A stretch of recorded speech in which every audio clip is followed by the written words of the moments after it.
Hello friends, I am Preetika Jain. Welcome to my YouTube channel Adhigam hub. तो कैसे हैं आप लोग गाइस? तो आज मैं आपके लिए लेकर आई हूँ फिगर ऑफ स्पीच के बहुत इंपॉर्टेंट क्वेश्चंस। इसमें जो क्वेश्चंस को लिया गया है उन्हें एग्जाम्स में पूछा गया है और उन सबको इकट्ठा करके मैंने इस सीरीज को रेडी किया है। इससे पहले भी मैं फिगर ऑफ स्पीच पर एक वीडियो बना चुकी हूँ जिसमें मैंने सारे फिगर ऑफ स्पीच को अच्छे से एलेब्रेट करके समझाया है। लिंक आपको डिस्क्रिप्शन में मिल जाएगा, वहाँ जाकर आप उसे ज़रूर देख लीजिएगा। और गाइज एक बात कहना चाहूँगी कि अगर आपने मेरे चैनल को सब्सक्राइब नहीं किया है तो प्लीज़ सब्सक्राइब कर लीजिए, क्योंकि आने वाले नोटिफिकेशन आपको तभी मिलेंगे जब आप इसे सब्सक्राइब कर लेंगे। तो प्लीज़ सब्सक्राइब कीजिए और अपने दोस्तों के साथ शेयर कीजिए। तो आइए गाइज स्टार्ट करते हैं बिना देर किए। फर्स्ट है हमारा, anxiety is sitting on his face is an example of. Option है हमारे मेटाफर, पर्सोनिफिकेशन, सिमिले, एलिट्रेशन। अब देखिए यहाँ पर सेंटेंस बोला गया है कि anxiety is sitting on his face, यानी एंजाइटी उसके चेहरे पर बैठी हुई थी। अब देखिए anxiety is not a human being, जिसमें मतलब ऐसी क्वालिटी तो हो नहीं सकती ना, सिटिंग स्टैंडिंग टाइप। लेकिन यहाँ पर क्या किया है कि जो पर्सन की क्वालिटीज होती हैं उसे पर्सोनिफाई कर दिया गया है, या फिर कह सकते हैं कि उसे असाइन किया गया है। तो इसलिए यहाँ पर जो हमारा आंसर होगा तो वो आंसर होगा हमारा ऑप्शन नंबर बी, यानी पर्सोनिफिकेशन। नेक्स्ट क्वेश्चन देखते हैं हम। She hangs like a star in the dew of our song, the sentence is example of. Option है सिमिले, पर्सोनिफिकेशन, मेटाफर, पन।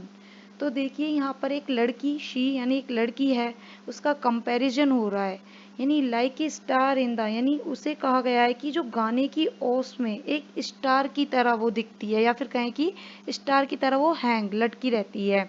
तो यहाँ पर उस लड़की का कंपैरिजन हुआ है एक ओस की बूंदों से, जिसमें वो एक स्टार की तरह लटकी रहती है। तो यहाँ पर डिफरेंट काइंड चीज़ों में कंपैरिजन हो रहा है, तो जो हमारा आंसर होगा वो होगा ऑप्शन नंबर ए, यानी सिमिले। नेक्स्ट क्वेश्चन है, हाइपरबली इज। ऑप्शन नंबर ए है एक comical use, sorry miss use of a word in mistake for one sounding similar. यानी कह सकते हैं कॉमिकल क्या, एक हास्यपूर्ण मिस यूज किसी वर्ड का जिनकी साउंड कैसी है, सिमिलर है, एक जैसी लगने वाली है। और ऑप्शन बी है a figure of speech in which statements are exaggerated और एक्स्ट्रावेजेंट, यानी एक ऐसा फिगर ऑफ स्पीच जिसमें स्टेटमेंट्स को अतिरंजित या फिर कहें बड़ा चढ़ाकर एक्स्ट्रावेजेंट तरीके से बताया जाता है। A figure of speech in which two incongruous instruments are yoked together, यानी एक ऐसा फिगर ऑफ स्पीच जिसमें दो गलत गलत या फिर कह सकते हैं दो फॉल्स टाइप के स्टेटमेंट को एक साथ जोड़ के बताया जाए। ऑप्शन नंबर डी है the usage of an intensely harsh expression या word in place of polite one, यानी पोलाइट वर्ड या एक्सप्रेशन के स्थान पर जो कठोर या हैर्स वर्ड्स का जानबूझकर उपयोग करना। तो देखिए यहाँ पर बात हो रही है हाइपरबली की। हाइपरबली में क्या बताया जाता है कि इसमें स्टेटमेंट्स को ओवर, यानी ओवर स्टेटमेंट की तरह बताया जाता है, यानी एग्जीग्रेटेड कर दिया जाता है इन एग्जीग्रेटेड मैनर, यानी बहुत बड़ा चढ़ाकर बताया जाता है। कहते हैं ना किसी चीज़ की महिमा मंडित कर देना, उसे बहुत जरूरत से ज़्यादा बड़ा चढ़ा के बता देना, तो डेट्स हाइपरबली। तो आंसर होगा हमारा बी। नेक्स्ट देखते हैं, the lazy lizard lounge near the lake, the sentence is an example of. तो ऑप्शन है हमारे एलिट्रेशन, एसोनेंस, हाइपरबली, सिमिले। अब देखिए यहाँ पर इस सेंटेंस को आप खुद बोल के देखिए, the lazy lizard lounge near the lake. तो आपको पता चल रहा होगा ला या फिर कहें एल की बार बार रिपीटेशन हो रहा है, और जब कॉन्सोनेंट साउंड का बार बार रिपीटेशन होता है तो वो फिगर स्पीच कौन सा होता है, तो फिगर ऑफ स्पीच होता है हमारा एलिट्रेशन। नेक्स्ट क्वेश्चन है हमारा, सिमिले इज कंपैरिजन। सिमिले में किस चीज का कंपैरिजन होता है? फर्स्ट ऑप्शन है between two different objects with at least one point common, यानी दो डिफरेंट ऑब्जेक्ट के बीच में कंपेयर हो लेकिन उनमें एटलीस्ट वन पॉइंट कॉमन हो। By using the conjunction like as, as so as, यानी जिसमें conjunction like as a so as इनका यूज होता हो, between two things of the different kind, यानी उसमें दो डिफरेंट टाइप की चीजें होनी चाहिए, या फिर ऑल द अबव। तो गाइज देखिए जो सिमिले होता है उसमें टू डिफरेंट ऑब्जेक्ट होती हैं और एटलीस्ट वन पॉइंट कॉमन भी होता है। उसमें conjunction like as a so as सब उसका भी प्रयोग होता है, और two thing of different kind होना बहुत जरूरी है। अगर सेम काइंड की चीजों के बीच कंपैरिजन होगा तो वो सिमिले नहीं होगा। जैसे कि मांग के चलिए आ जाता है कि she is as beautiful as her sister, तो इधर क्या है, वो भी फीमेल है और उसकी सिस्टर भी फीमेल है, तो इधर सिमिले नहीं होगा, टू डिफरेंट काइंड थिंग होनी चाहिए। तो आंसर होगा हमारा ऑल द अबव, यानी डी। नेक्स्ट क्वेश्चन देखते हैं, what device present in the line the wind whistled high and lonesome tune. इधर देखिए, the wind whistled at high and lonesome tune. Option है हमारे आयरनी, पर्सोनिफिकेशन, मेटाफर, एलिट्रेशन। अब देखिए यहाँ पर क्या बोला गया है कि विंड विशल। अब भाई हवा क्या, विशल विशल क्या होता है, सीटी बजाना। हवा क्या सीटी बजा सकती है? नहीं। लेकिन फिर भी यहाँ पर विंड को एज ए ह्यूमन बीइंग बताया गया है, या फिर कहें कि उसमें एक ह्यूमन क्वालिटीज को पर्सोनिफाई किया गया है। तो हमारा आंसर क्या होगा? पर्सोनिफिकेशन।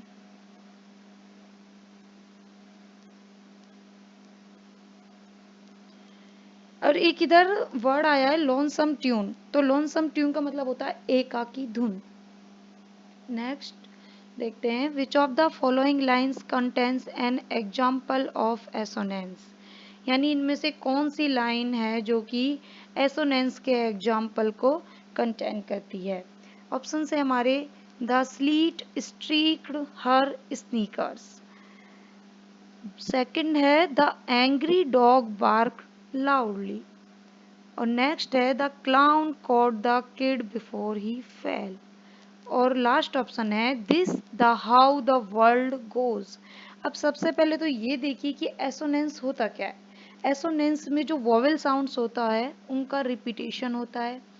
अब यहाँ पर पहला option, the slit streak her sneakers, तो इसमें जो ई देखिए, स्लीट, स्ट्रीक और स्नीकर, इसमें जो साउंड्स आ रहा है वो सिमिलर है, और इसमें जो ई वाला जो साउंड आ रहा है वो वोवेल साउंड्स का रिपीटेशन है। तो यहाँ पर हमारा आंसर होगा option number A. Next question है हमारा, choose the correct figure of speech in the following sentence. Death lays his icy hand on kings. तो ऑप्शन है हमारे मेटाफर, पर्सोनिफिकेशन, एपोस्ट्रोफे, सिमिले। अब देखिए इधर क्या बताया गया है, death lays his icy hand on kings. तो जो डेथ का आईसी हैंड बताया गया है इधर, अब बताइए डेथ का कोई हैंड हो सकता है? नहीं। लेकिन क्या किया गया है? पर्सोनिफाई किया गया है। तो इसमें भी हमारा आंसर क्या होगा? Personification, option number B.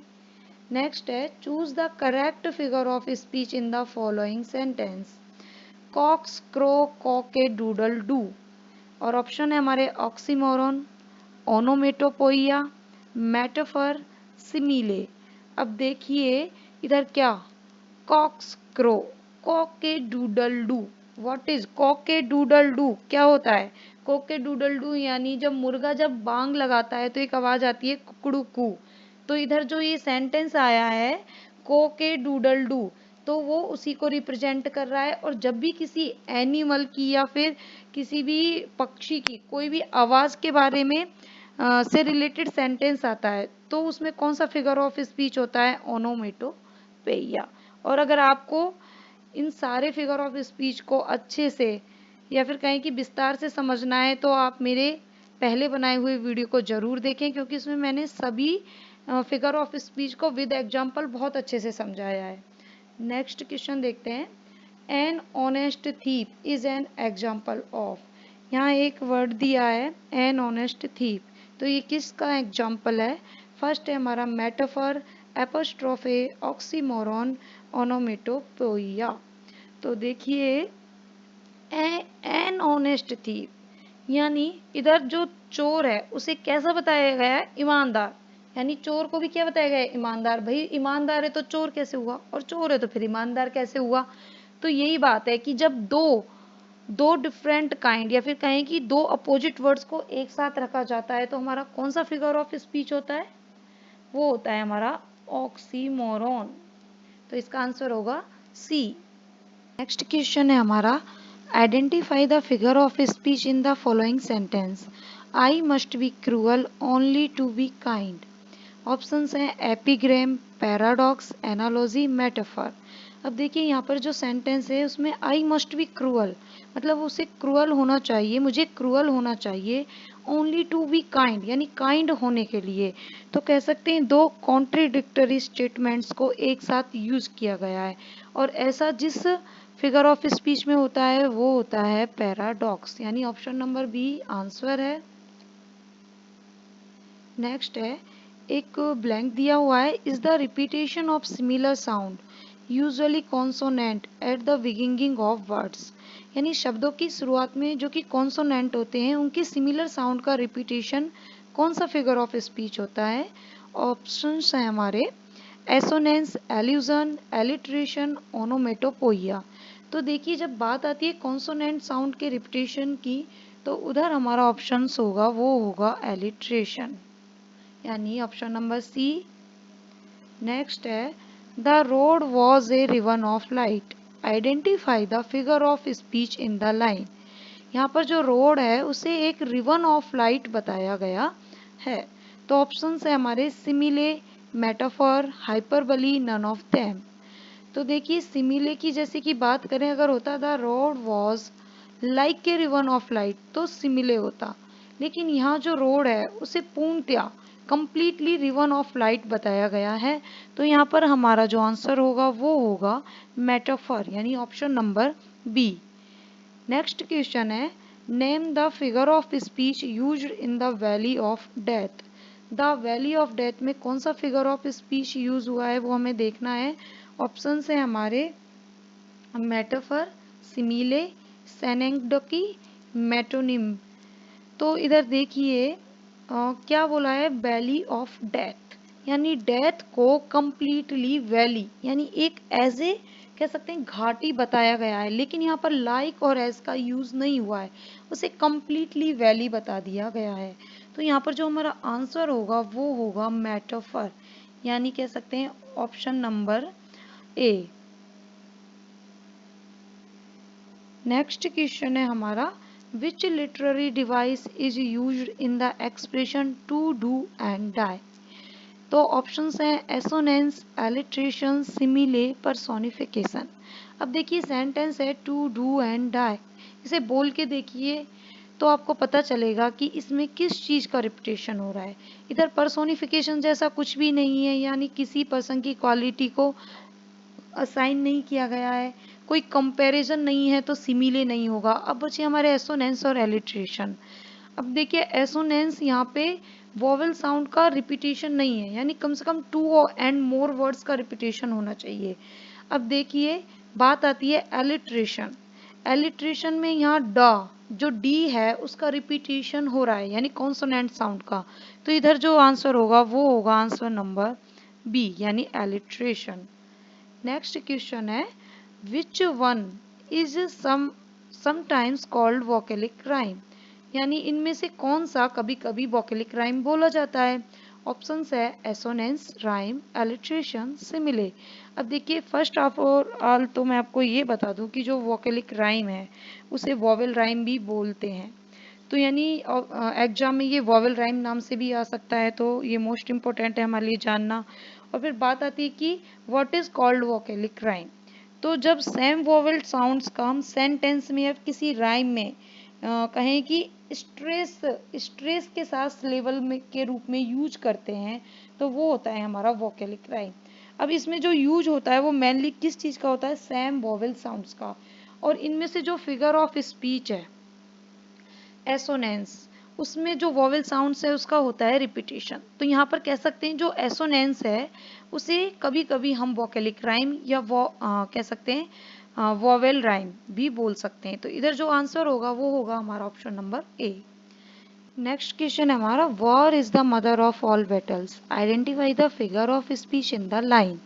यानी जो वॉर यानी युद्ध है उसे सभी लड़ाइयों की, सभी बैटल्स की जननी या माता बताया गया है। ऑप्शन है हमारे हाइपरबली, मेटाफर, ओनोमेटोपेया और पर्सोनिफिकेशन। अब देखिए जो वॉर है, युद्ध है, वो एक माता या फिर कहें जननी तो हो नहीं सकता। तो यहाँ क्या किया गया है कि जो पर्सन की क्वालिटीज है उसे असाइन किया गया है। तो यहाँ पर जो हमारा आंसर होगा वो होगा पर्सोनिफिकेशन। अच्छा, मैं एक चीज़ बताना चाहूँगी कि मैंने जब सारे एग्जाम्स के क्वेश्चंस को यहाँ पुटअप किया तो एक चीज़ देखी कि पर्सोनिफिकेशंस के क्वेश्चंस बहुत ज़्यादा पूछे गए हैं। तो प्लीज़ इसे अच्छे से आप याद कर लीजिएगा, और बहुत अच्छे से अगर आप इसे समझना चाहते हैं तो प्लीज़ मेरे पहले बनाए हुए वीडियो को ज़रूर देखिएगा। नेक्स्ट क्वेश्चन है, identify the figure of speech in the line this is the beginning of the end. यानी यह अंत की शुरुआत है। ऑप्शन है हमारे पैराडॉक्स, मेटाफर, एसोनेंस, आयरनी। अब देखिए इधर beginning of the end, beginning और एंड ये दो अपोजिट वर्ड्स हैं जिनका साथ में यूज हुआ है। तो ऐसा कौन से फिगर ऑफ स्पीच में होगा? मेटाफर में तो उसी को कंप्लीटली बना दिया जाता है। एसोनेंस में वोवेल साउंड का रिपीटेशन होता है। आयरनी हम कह सकते हैं कि एक तरीके का व्यंग जो होता है वो होता है हमारा आयरनी। तो यहाँ पर होगा हमारा पैराडॉक्स, यानी इधर टू अपोजिट वर्ड्स का एक साथ यूज हुआ है। तो ऑप्शन नंबर ए आंसर होगा। नेक्स्ट क्वेश्चन है, time is money is an example of simile, metaphor, personification, none of them. अब देखिए इधर टाइम को कंप्लीटली मनी बता दिया गया है। Time is not like money, time is money, time को मनी बताया गया है। तो यहाँ कह सकते हैं कि एक कंप्लीट फॉर्म दिया गया है। तो ऐसा होता है हमारे मेटाफर में, यानी ऑप्शन नंबर बी आंसर होगा। नेक्स्ट क्वेश्चन है, he was seriously funny, identify the figure of speech. अब देखिए यहाँ पर सीरियसली और फनी दोनों को एक साथ यूज किया गया है। और ऑप्शंस है हमारे ओनोमेटोपोइया, ऑक्सीमोरॉन, मेटाफर, पर्सोनिफिकेशन। अब देखिए सीरियसली और फनी दो वर्ड एक साथ यूज हुए हैं जो कि एक दूसरे के अपोजिट भी हैं। और एक आता है हमारा पैराडॉक्स, एक होता है पैराडॉक्स और एक होता है ऑक्सीमोरॉन, जो कि देखने में सिमिलर लगते हैं। लेकिन क्या होता है, एक में तो कॉन्ट्रिडिक्टरी स्टेटमेंट यानी विरोधी स्टेटमेंट्स का पूरा स्टेटमेंट का यूज होता है, और एक में दो अपोजिट वर्ड्स को एक साथ रखा जाता है। तो यही डिफरेंस होता है ऑक्सीमोरॉन और पैराडॉक्स में। तो कंफ्यूज नहीं होइएगा, और इसका आंसर होगा हमारा ऑक्सीमोरॉन, ऑप्शन नंबर बी।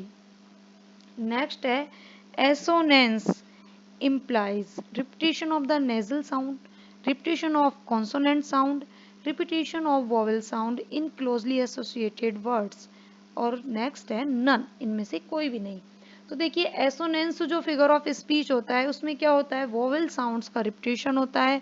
तो यहाँ पर हमारा जो आंसर होगा वो होगा ऑप्शन नंबर सी। नेक्स्ट देखेंगे हम, authority forgets a dying king, which figure of speech is used in this line? Options हैं एलिट्रेशन, पर्सोनिफिकेशन, मेटाफर, सिमिले। अब देखिए इधर क्या बताया गया है कि जो ऑथोरिटी क्या होती है, एक सत्ता, पावर, एक मरते हुए राजा को भूल जाती है। एक स्टेटमेंट है ये, इसमें हमें बताना है। अब देखिए ऑथोरिटी जो पावर है, सत्ता है, he is not a human being. तो फिर फॉरगेट यानी भूलना और याद करना किसकी क्वालिटीज है, एक पर्सन की। तो यहाँ पर जो आंसर होगा वो होगा हमारा ऑप्शन नंबर बी, यानी पर्सोनिफिकेशन। नेक्स्ट क्वेश्चन है, last night words were chirping is an example of. यानी ऑप्शंस देखते हैं हम सबसे पहले, मेटाफर, ओनोमेटोपोइया, सिमिले, पर्सोनिफिकेशन। अब देखिए कि वर्ड्स वर चिरपिंग, अब यहाँ पर मैंने बताया था कि जब भी वर्ड्स और एनिमल्स के साउंड की जहाँ पर बात की जाए तो आंख बंद करके आप ओनोमेटोपोइया को लगा दीजिए, क्योंकि ओनोमेटोपोइया ही वो फिगर ऑफ स्पीच है जिसमें वर्ड्स या एनिमल्स की साउंड्स वाले स्टेटमेंट्स आते हैं। तो यहाँ पर वर्ड्स वर चिरपरिंग, चिरपिंग वर्ड्स का एक साउंड है। नेक्स्ट क्वेश्चन है हमारा, he is running faster than the wind, which figure of speech is used in this line, कि वह हवा से भी तेज भाग रहा था, तो यहाँ पर कौन सा फिगर ऑफ स्पीच होगा? ओनोमेटोपोइया, सिमिले, हाइपरबली, ऑक्सीमोरोन। तो देखिए, हवा से तेज कोई भाग सकता है क्या? नहीं, पॉसिबल नहीं है। लेकिन क्या किया गया है, जो स्टेटमेंट है उसे एग्जीग्रेटेड एक्स्ट्रावेजेंट बना के, यानी ओवर द स्टेटमेंट बोला गया है। तो यहाँ पर कौन सा हमारा आंसर होगा? वो होगा ऑप्शन नंबर सी, यानी hyperbole, option number C. The night is dark as a black stone is an example of, जो रात है उसे एक ब्लैक स्टोन की तरह, काले पत्थर की तरह के जितना डार्क उसे बताया गया है। ऑप्शन है सिमिले, मेटाफर, एसोनेंस, एलिट्रेशन। अब देखिए यहाँ पर एक कंजक्शन का यूज हुआ है जो कि है एज, यानी ये एज आप देख सकते हैं। तो इसमें जब भी किसी एज लाइक जैसा कंजक्शन का यूज हो और डिफरेंट काइंड की चीज के साथ कंपैरिजन हो रहा हो, तो देखिए नाइट और एक वन पॉइंट सिमिलर होना चाहिए, तो नाइट भी ब्लैक होती है और इधर ब्लैक स्टोन, उसकी क्वालिटी भी ब्लैक है। तो यहाँ पर कौन सा फिगर ऑफ स्पीच होगा? तो वो होगा ऑप्शन नंबर ए, यानी सिमिले। तो गाइज, इस तरीके से मेरे 25 बेस्ट क्वेश्चंस जो कि एग्जाम्स में पूछे गए थे, अलग अलग एग्जाम्स मैंने से इन्हें पुटअप किया गया, और ये बहुत ही इंपॉर्टेंट है, इन्हें ज़रूर याद करके जाइएगा। और मेरा पहले वाला वीडियो देख लीजिएगा ताकि आपके सारे डाउट्स क्लियर हो जाएं, और इसे ज़्यादा से ज़्यादा दोस्तों के साथ शेयर कर दीजिए ताकि उन्हें भी इस तरीके की वीडियोस मिलती रहें, उनकी भी एग्जाम्स की तैयारी बहुत अच्छे से हो। तो guys please like, share and subscribe as much as you can. Thank you very much.